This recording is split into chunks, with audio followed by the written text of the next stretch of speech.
Hi everyone, thanks for joining me yet again out at Orange County National. Today we're going to take a look at how you could create stretch in your backswing to set you up for a better transition, and if you transition better, more likely they're hitting more good solid golf shots. Okay, so before going into the content of this video, just a little credit here I want to share with Dr. Kevin Duffy, a little stutter there, but Dr. Kevin Duffy, who's based in Manchester, England, and I love how he has shared the opportunity of how we could view the golf swing more as the stretch phase, the counter rotation phase, and the extension phase. So just to review that briefly as it ties in with the video. So the stretch phase would be the move away from the ball into typically what we call the backswing, and then at some point as we are moving back, the pelvis, typically in power shots, you're going to see that start moving towards the target. So as the first segment starts moving back towards the target, that is the start of the counter rotation phase. So some segments are still going this way as some segments are moving back that way. So there's that counter rotation in the body. Very similar to what you'd see, in baseball pitching, where you see the lower body opening up and even the upper body opening up, but you've still got the upper arm, hand and everything back in this place here ready to release the ball. Okay, and then the extension phase. Once you made that counter rotation phase, you then see the extension of different segments moving into impact. So a little bit of philosophy there just to start. Obviously, it's going to tie into where I'm going to go with this as we go through the video. Okay, so stretching the backswing, let's take an overview of the concept, and what I'm looking for is that so that as a player gets to the top, they're nicely stretched across this lead side here, but they're not stretched to the point to where they go to transition. The hands, the arm, the hands, the club all move together, because if we're maxed out with stretch and then we move into transition, it's likely that you're going to see this pattern here where everything moves together and everything shifts out in front. So we want to be in a position to where we feel nicely stretched in backswing, but we can still, from this top of the backswing position, get like a nice bit of separation with the body leading with the pelvis. And so that's what we're looking for. So you can even rehearse that yourself. You can even get to okay, I feel a nice stretch here, and I can still separate leading with the lower body and get that image in the counter rotation phase that we were just talking about a few moments ago. Okay, so that's the overall concept. However, how each player and each person is going to create that stretch and get to that point is going to be different, because everyone's anatomy is different, and we're just all different people and different players. Okay, so I've got 3 options for you today to explore to help you to get to that point. The first option I'm going to go through, I would say, would typically fit a player that has a lot of mobility and a lot of range. So someone that typically maybe overswings, someone that just struggles sometimes feeling where the club might be in space, just because they have a lot of range in the body. So what we want to do there is create that sense of almost tightness, that sense of a stretch very early on in the swing. So if you were to get into your setup position, what we're going to do from here, and I'll show all these 3 options from face on and down the line. So what we're going to do is we're going to keep the lower body, put a hand on our tummy here. We're going to feel as though lower body in this area stays very calm, and we're going to reach as far as we can this way with all concepts from a hand path point of view. Early on, you want it pretty much moving along your toe line, pretty much straight back. If it moves a little out, not too worried about that. A little bit in, not too worried about, well, not ideal if it gets too much in. So really straight back or a little bit out, I'm okay with in this very first stage of the swing, so the club is about there. So option number 1, we're going to keep everything nice, passive lower body, lower through the upper body, and just reach as far as we can here. So I can feel a nice stretch across this lead shoulder and across this front side. So as I mentioned, from this side here, I'm going to reach that way. And you would have noticed from down the line that you would still see rotation, you would still see the badge looking at it from that way. So calm here, really nice stretch there, and creating a lot of width. And the reason I've got the stick here is just to make sure that I don't get too much pull off it while I'm doing this. So I'm creating that stretch very early. Then I'm going to put my right hand on, and from there I'm going to allow the rib cage, then the lower body, to load me up to the top. And you'll notice one from down the line with that first option that I've got for you is that, so here we are, good stretch across the lead side there, then allow the upper body to add a bit, then the lower body really load up. I notice it's really hard for me to swing any further than that. So if you feel doing any of these drills or these little exercises as though your backswing's too short, probably not the one for you. Try one of the other ones. Okay, so option number one is getting that stretch really early, keeping the body more passive. Option number two, I'll start with this side actually first this time.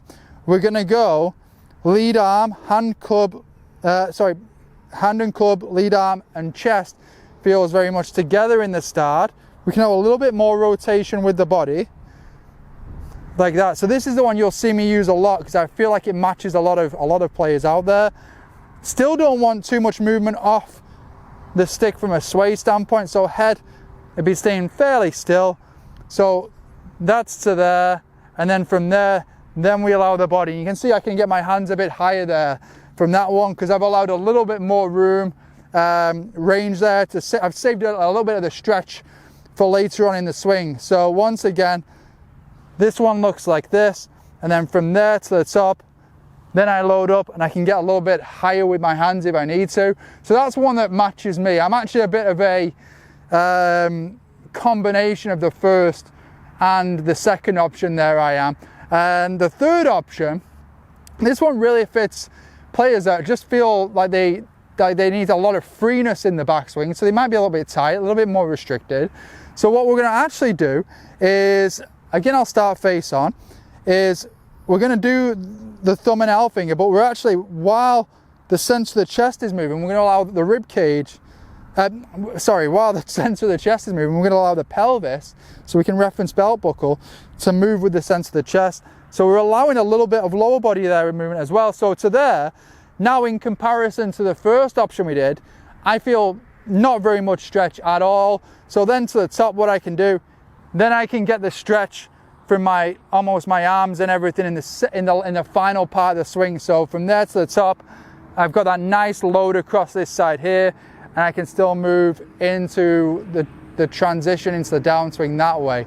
Okay, so option one, we're going to create the stretch across that lead side very early, restricting the body movement. Option two, a little bit of chest, working with the lead arm to about here, then to the top. Option three, belt buckle, center of rib cage, hand and arm, all work together, so it's nice and free takeaway. I'm keeping the balance really even between toe and heel here, so I feel really well balanced there, and then I can create the stretch in the next part there. Okay, so there's three options for you to play with. So as far as training this, let's look at a couple of options. First of all, if you're going to go to the range and hit some full shots doing this, remember the overall concept was to get you into a position where you've got a nice stretch, but then moving into transition, you've got a little bit of room there. So just working on those feels away from the ball and then hitting some shots is likely to be helpful for you. So that really is the first option.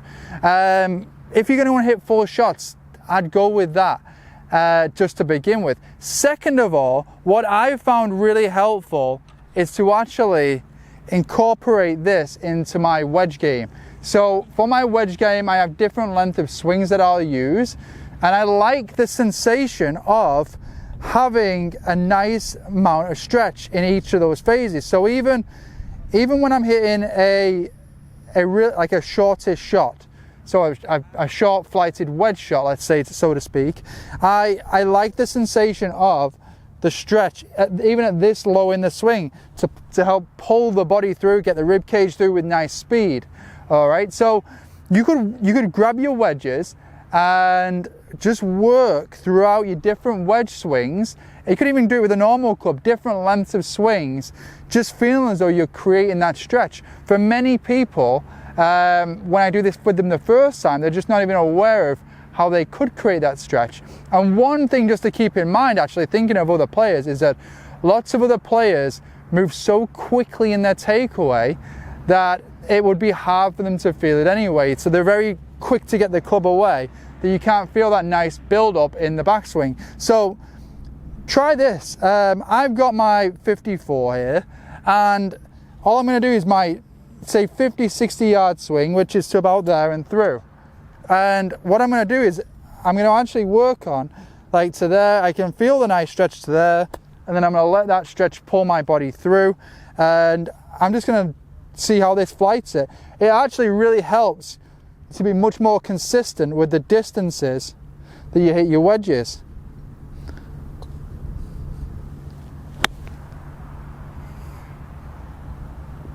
So that's gone probably about 55 yards there. Didn't quite feel it the way that I wanted to actually in the move back. But if once again here I can rehearse to there, I feel like I got that nice stretch across that lead side. Club's in a nice length as far as what I want it to be for this shot. And then I'm gonna allow the body to move through. So you, again, like I mentioned, you don't have to do this with your wedges. You could do it with a longer club.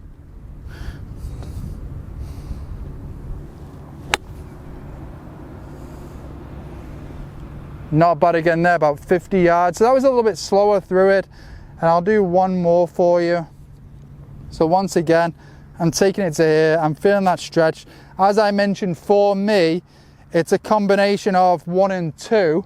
So for these short shots for me, it's pretty much all number 1 to there. So lower body's feeling very passive for me. And then I'm just going to allow myself to move through. And that was nice. So the pace in which I take the club away, extremely important, as I mentioned before as well.